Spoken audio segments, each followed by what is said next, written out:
이 상자가 있다고 가정을 해보세요. 이 앞에 두 개의 속이 보이지 않는 두 개의 상자가 있어요. 그 상자 안에는 공이 20개씩 들어있습니다. 그런데 여러분 왼쪽 상자에는요, 흰색 공이 10개, 검정색 공이 10개 이렇게 20개가 들어있고요. 오른쪽 상자에는 흰색 공이 몇 개인지 혹은 검정색 공이 몇 개인지 알 수 없는 공이 그냥 20개 들어있다고 가정을 해봅시다. 자, 이때 제가 여러분에게 제안을 하는 거예요. 자, 두 개의 상자 중에 어떤 상자든지 택해서 손을 집어넣어 공을 꺼내셔서 만약에 그 공이 흰 공이 나오면 제가 여러분에게 100만 원을 드릴게요 라고 가정을 합시다. 추첨을 하는 거예요. 뭐 뽑기를 하는 거예요. 복불복하는 거죠. 자, 그러면 여러분은 왼쪽 상자 흰색 공과 검정색 공이 각각 10개씩 들어있는 상자를 택하시겠습니까? 아니면 몇 개인지 모르는, 어쩌면 흰 공이 하나도 없을지도 모르는 이 상자를 택하시겠습니까?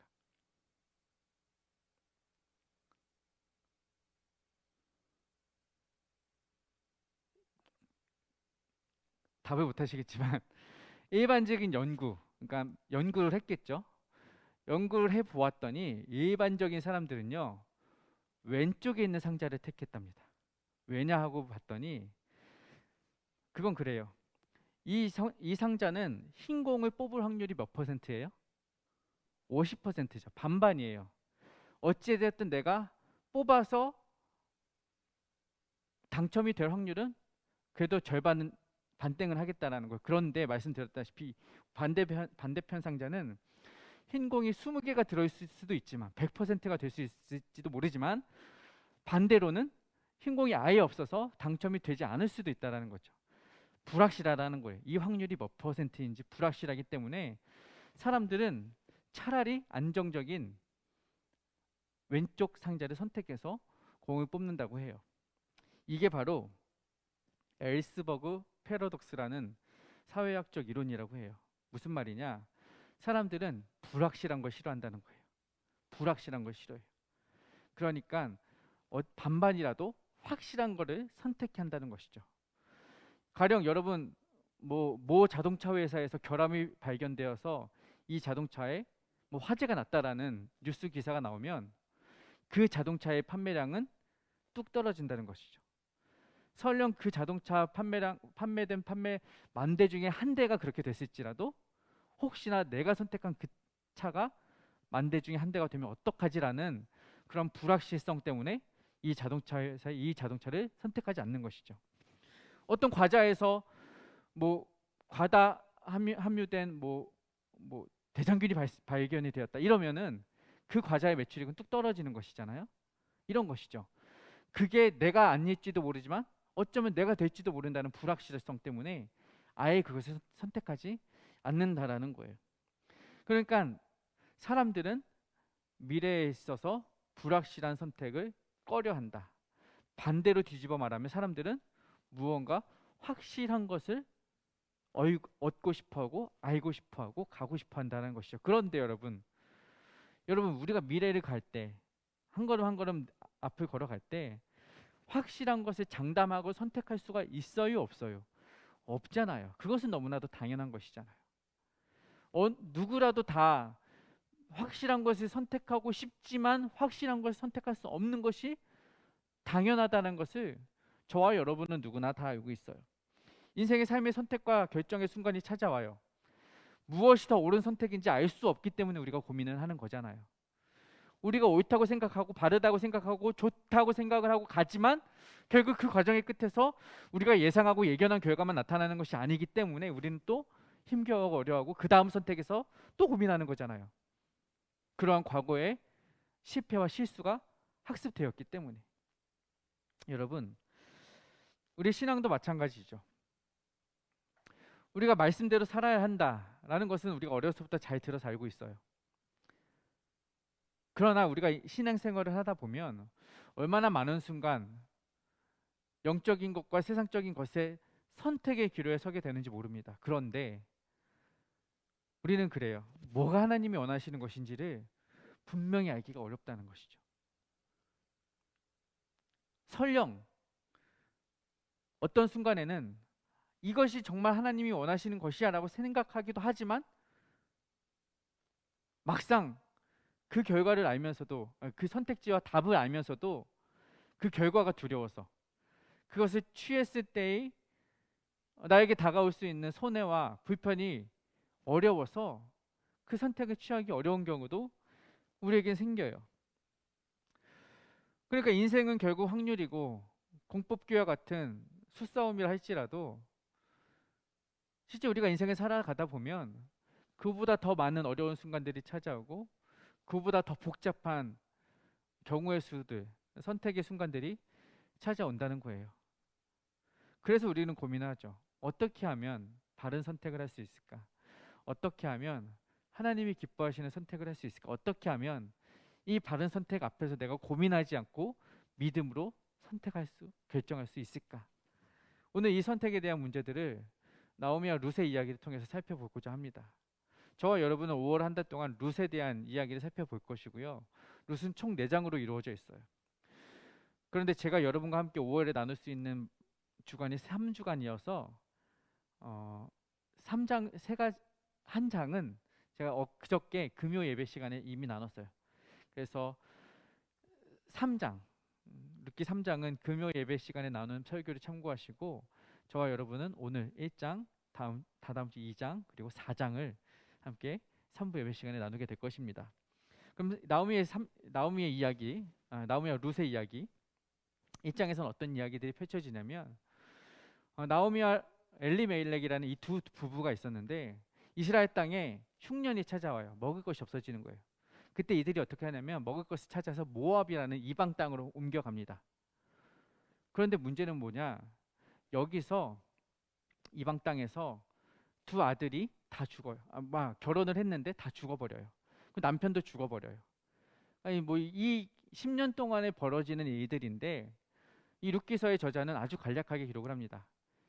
나오미의 남편 엘리멜렉도 죽고 아들 말론과 기럨도 다 죽고 남은 건 뭐예요? 나오미라는 시어머니와 말론과 기럨의 아내 되었던 모압 여인들 룻이 남는 것이죠. 그래서 오늘 그 이야기를 통해서 선택에 대한 이야기를 하는 거예요. 자, 여러분 생각을 해보십시다. 나오미와 엘리멜렉은 선택을 했어요. 이스라엘 땅보다 모압 땅에 더 먹을 것이 많겠다라는 결정을 하고 선택을 하고 갔어요. 그랬는데 결과적으로는 방금 말씀드렸지만 옳은 결정이었는지 틀린 결정이었는지 그 당시엔 몰랐지만 결과적으로 보니 그들이 틀렸던 것 같아요. 그들의 삶이 더 나아진 게 없고 오히려 남편과 아들들은 다 죽고 시어머니와 며느리들만 남아요. 그들은 여자들로서 그 당시에 충분한 경제 활동을 할 수가 없어요. 노동을 하기도 어렵고 사회적으로 활동을 하기가 어려운 상황이었기 때문에 그들은 말하자면 처참한 상황. 그래서 이 이스라엘의 율법에서도 보면 고아와 과부와 객을 선대하라고 하잖아요. 고아와 과부와 객, 이들은 철저하게 약자였기 때문에 그렇습니다. 이 과부 셋이 모여 있으니 약자가 모였으니 완전체예요. 이들은 완전히 연약한, 부족한, 가난하고 국률한 그 가족인 것이죠. 그러니까 이쯤 되면 살아남아있는 나오미의 마음이 어떨까요? 인생 서글프다, 힘들다, 지친다, 피곤하다, 어렵다, 살아서 뭐하나 이런 생각이 들겠죠. 그렇게 절망 중에 빠져있는 상황에 들려오는 소식이 뭐였냐면 그들이 원래 살고 있었던 땅, 이스라엘 땅에서 한 소식이 들려와요. 여기는 지금 모압 땅은 먹을 것이 없는데 이스라엘 땅에 지금 풍년이 든 거예요. 10년 전에는 흉년이 들어서 나왔는데 지금 10년 후에 소식이 들어보니 여기에 풍년이더라. 먹을 것이 많더라. 하나님이 이들을 풍족하게 하셨다라는 소식이 들려요. 그러니 나오미의 마음속에는 어떤 생각이 드냐면 지금이라도 돌아가야겠다 이 생각이 드는 것이죠. 여러분 생각을 해보세요. 10년 동안 타지 생활을 했어요. 타지에서 뭐 자리를 잡은 것도 아니고 뭐 내 기업이 잘 된 것도 아니고 내 장사가 잘 된 것도 아니고 사람들과 관계가 잘 된 것도 아니고 어렵고 힘들고 죽겠다 생각하고 있는데 고향 땅이 잘 되고 있다는 소식을 들으면 가고 싶겠어요? 안 가고 싶겠어요? 당연히 가고 싶겠죠. 제가 홍콩에서 몇 년 살아봤는데요. 홍콩에서 살다가 너무나 힘들어요. 사역이 너무 힘들었어요. 그런데 한국이 가고 싶겠어요? 안 가고 싶겠어요? 그러니까 혼자 사는 것도 힘든데 옆에서 누가 막 힘들게 하는 그 성도님들 그 있어요. 있었어. 내가 지금 막 누가 볼까봐 막 지금 말을 아끼게 되는데 혼자 힘든 상황에서 누가 더 힘들게 하니까 이돔의 땅 내가 있어서 뭐하나 한국 가야지 이런 생각이 든 거죠. 나오미가 그렇지 않았을까 싶어요. 가뜩이나 여기 힘든데 뭐 고향은 더 잘 먹고 잘 살 수 있다니 가고 싶었던 거예요. 그래서 어떻게 하느냐? 가려는 것이죠. 가려는 거예요. 돌아가야겠다. 어차피 이곳에는 연고도 없고 가야겠다 하는데 눈에 밟히는 사람들이 있죠. 그렇죠? 며느리예요. 오르바와 룻이라는 이 두 명의 며느리가 눈에 밟혀요. 이들은 남편을 잃었잖아요. 이들도 과부처지고 나도 과부처지고 눈에 밟혀요. 그래서 어떻게 하느냐? 딸들아, 너희는 너희의 갈 곳으로 가라. 말을 하죠. 너희 각자 집으로 가라고 하는데 이때 이 며느리들이 대단해요. 대단한 게 뭐냐면 이 시어머니가 떠나라는데 떠나질 않아요. 여러분 같으면 시어머니가 떠나라고 하면은 한국 사회 같으면 그냥 떠날 거예요. 가까이 하기엔 너무 먼 당신이고요. 시댁은 멀수록 좋다는 말이 있잖아요. 그러니까 시어머니 안 그래도 불편한 사이인데 떠나고 싶었을 거예요. 그런데 이 며느리들은 그렇게 하지 않는 것이죠. 대단해요. 시어머니가 가라니까 바짓가랑이를 붙잡고 울면서 어머니 갈 수가 없어 이렇게 어머니에게 매달리는 것이죠. 결국에 어떻게 되었냐면 오르바라는 첫째 며느리는 떠났어요. 룻이 남아요. 근데 룻이 하는 말이 가관입니다.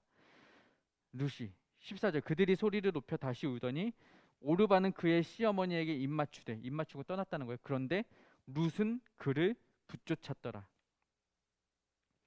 룻은 그를 붙쫓았더라. 붙잡고 매달렸다는 거예요. 그리고 16절에 뭐라고 말을 해요? 룻이 이르되 내게 어머니를 떠나며 어머니를 따르지 말고 돌아가라 강권하지 마옵소서. 어머니께서 가시는 곳에 나도 가고 어머니께서 머무시는 곳에서 나도 머물겠나이다. 어머니의 백성이 나의 백성이 되고 어머니의 하나님이 나의 하나님이 되리니. 믿음의 고백이에요. 여러분 이게 대단한 믿음의 고백이에요. 지금 룻이 하나님을 걸고 고백을 하는데 지금 룻이 고백하는 신은요 그가 원래 믿었던 모압 땅의 그모스 신이 아니라 이스라엘의 여호와 하나님을 인정하는 거예요. 그 하나님을 따라가겠다는 거예요. 그분을 향해 고백하고 맹세하는 거예요. 여러분 이방 여인이었던 룻은요 이럴 필요가 없었어요. 이방 여인이기 때문에 이스라엘의 율법을 그대로 따를 필요도 없었고 그냥 어머니 떠나서 자기 고향으로 돌아가면 그냥 재혼을 할 수도 있었고 혹은 자기 집안이 원래 살고 있었던 뭐 친정집에 가서 먹고 살 일을 걱정하지 않아도 됐을 거예요. 근데 왜 굳이 모압 땅을 떠나서 이스라엘 땅으로 따라가겠다고 하냐고요. 왜 굳이 그 하나님을 섬기겠다고 하느냐고요. 여기서 우리는 이제 궁금증을 가져야 하는 거예요. 룻은 왜 그 상황을 벗어나서 자기 원래 가족에게 돌아가 자기를 기다리고 있는 아버지와 어머니 품에 돌아가 자기 원래 친구들 있는 곳에 돌아갈 수 있었는데도 불구하고 그 이스라엘로 돌아가려는 나오미 엄마를 따라서 고향을 버리고 갔을까? 왜 이런 선택을 했을까? 결과적으로는 그렇죠. 룻은 하나님을 선택했죠. 하나님을 선택했다라는 것을 우리가 볼 때는 너무나 당연하고 너무나 적당한, 너무나 적절한, 너무나 완벽한 정답을 선택한 것처럼 보이지만 과연 룻에게 어떤 일이 있었길래 룻은 어떤 상황이었길래 어떤 마음이었길래 우리가 보기에 그런 정답을 선택할 수 있었냐는 거죠. 우리는 그 정답을 알고도 선택하기 어려워하는데 룻에게는 어떤 자신감이 있었기에 그랬느냐 이거죠. 그것을 두 가지만 살펴봅시다. 16절에 보면요. 어머니의 백성이 나의 백성이 되고 어머니의 하나님이 나의 하나님이 될 것이다. 첫 번째 룻은요. 다르게 생각했습니다. 남들과 다르게 생각했습니다. 이것이 첫 번째 키포인트예요. 룻이 하나님을 선택할 수 있었던 이유, 나오미를 따라갈 수 있었던 그 첫 번째 이유는 뭐냐? 다 같이 따라서 남들과 다르게 생각하라. 남들과 다르게 생각했기 때문에 가능했던 거예요. 룻이 살아가던 시대적 배경은 언제였냐면요. 여러분 구약 성경 보시면 알겠지만 룻기서는 책의 순서 흐름상 룻기 앞에 어떤 책이 있는지 아세요? 빨리 맞춰보세요. 룻기 앞에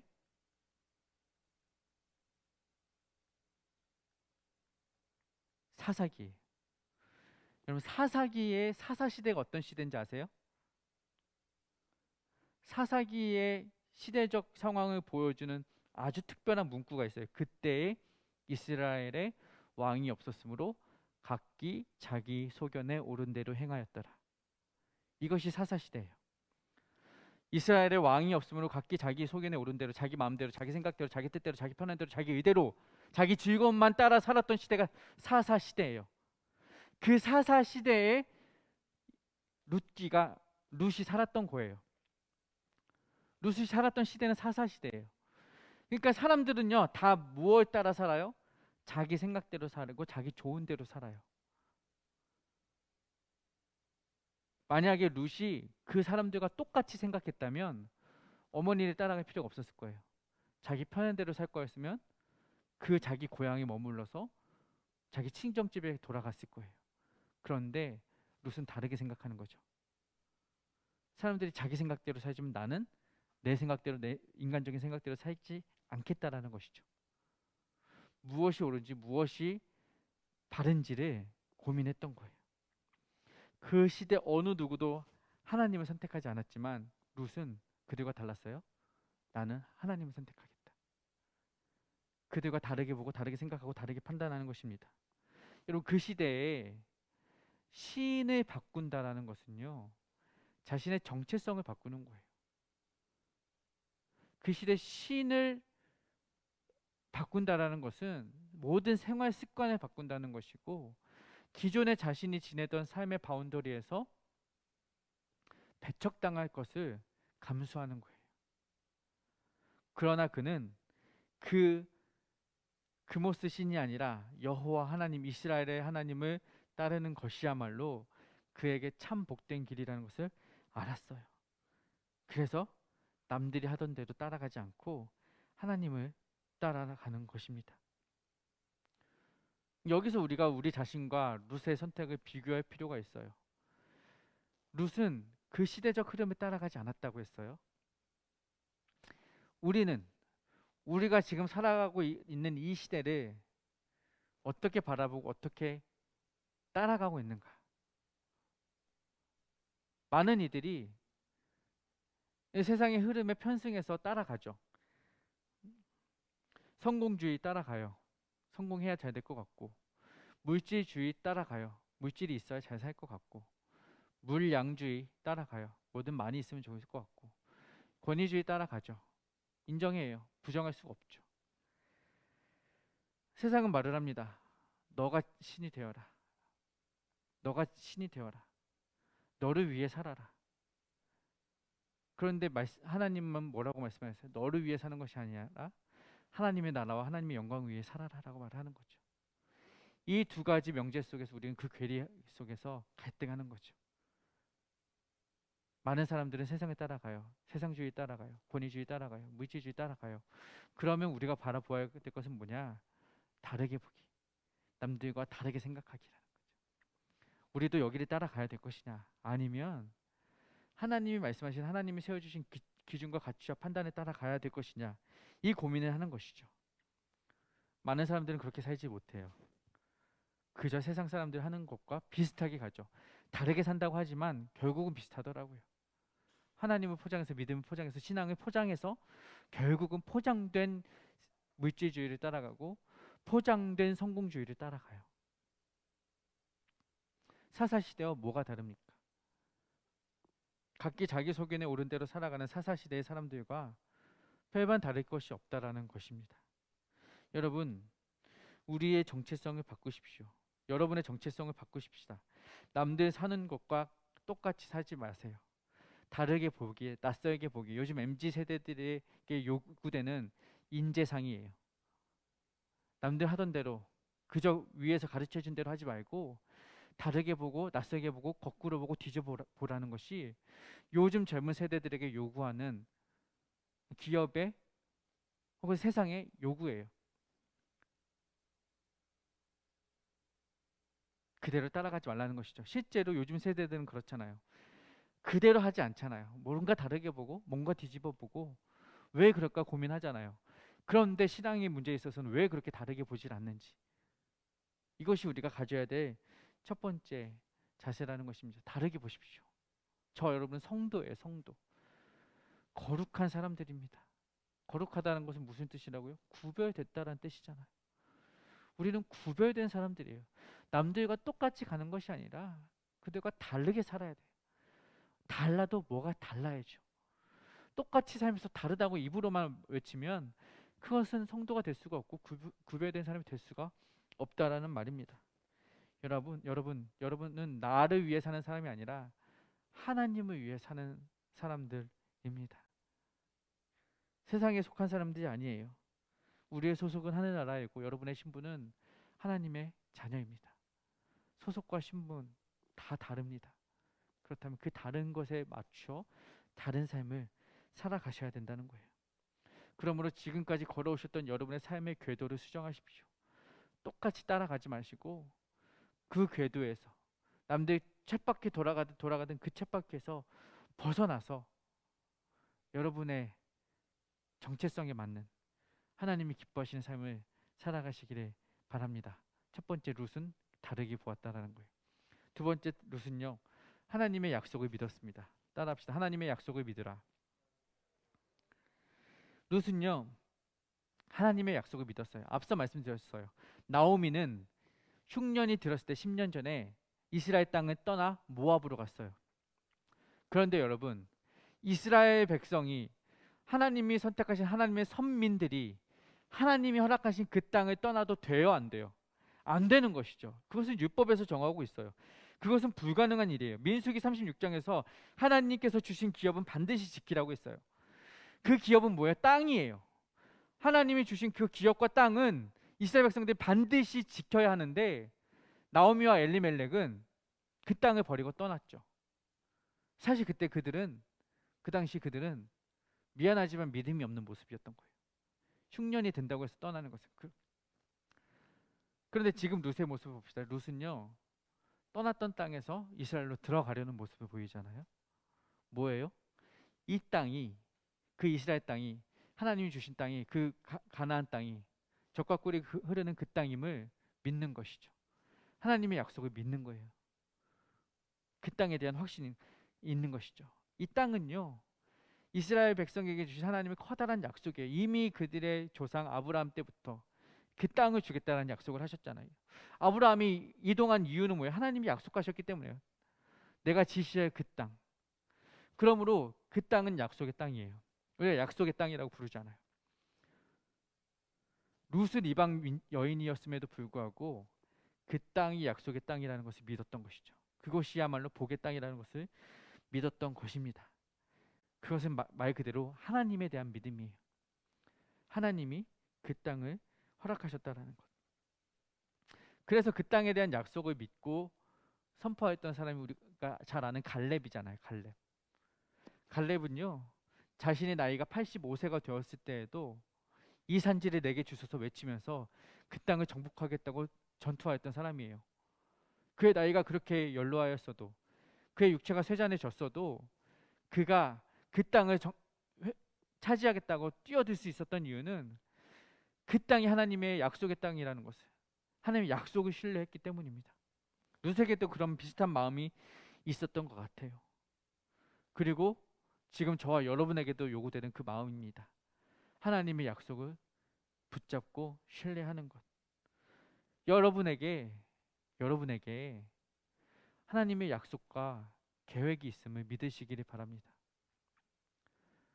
여러분이 지금 모압 땅에 있는 것 같아 보이고 광야에 있는 것 같이 보이고 흉년이 든 땅에 있는 것 같이 보이지만, 겉으로 보이는 그 인간적인 눈에는 그럴지 모르지만 하나님께서는요, 여러분을 향해 가나안 땅을, 약속의 땅을, 젖과 꿀이 흐르는 땅을 예비해 두셨고 계획해 두셨음을 믿으시기를 바랍니다. 그것이 룻이 보았던 마음이고 룻이 보았던 시선이에요. 근데 우리는 그 약속을 믿지 못해서, 그 미래적인 약속을 신뢰하지 못해서 자꾸 눈에 보이는 좋은 땅을 찾아다니는 것이죠. 여러분 방황하지 마세요. 세상의 어떤 약속들 붙잡으려고 방황하지 마시고 하나님이 주신 그 계획을 붙잡으시기 바랍니다. 여러분은 우연히 이곳에 던져진 것이 아니라 하나님께서 보내주신 거예요. 그곳에, 그 땅에 특별한 계획으로, 그 믿음으로 여러분이 심겨진 그 자리에서, 여러분이 심겨진 그 땅에서 꽃을 피워내시는 복의 근원들 되시기를 축복합니다. 인생의 중요한 순간 우리는 고민을 하죠. 앞서 말씀드렸어요. 그리고 무엇을 선택할 것인지도 고민을 해요. 그때 룻은 탁월한 선택을 내렸고요. 그 탁월한 선택을 내릴 수 있었던 두 가지 비결은 뭐예요? 다르게 생각하기, 약속을 믿기. 두 가지였습니다. 여러분들 다르게 생각하십시오. 믿음으로 생각하시고 하나님의 약속을 바라보십시오. 우리가 그 순간에는 잘 모를지 몰라도, 무엇이 옳은지 잘 모를지 몰라도 그 바른 선택을 할 수 있게 해달라고 지혜를 구하시고 기도하십시오. 그리고 하나님이 원하시는 것이 무엇인지 바르게 분별하여 선택하시기 바랍니다. 앞서도 말했다시피 인생이 확률 싸움이라면 하나님을 선택하는 것은 100%짜리 확률입니다. 우리가 아무리 고민을 해도 100% 확률을 얻을 수 없지만 하나님은 우리에게 100% 가장 좋은 것으로, 가장 선한 것으로, 가장 좋은 길로 인도하시는 분인 줄을 믿으시기 바랍니다. 그 하나님을 믿고 믿음으로 승리하시는 여러분 되시길 축복합니다.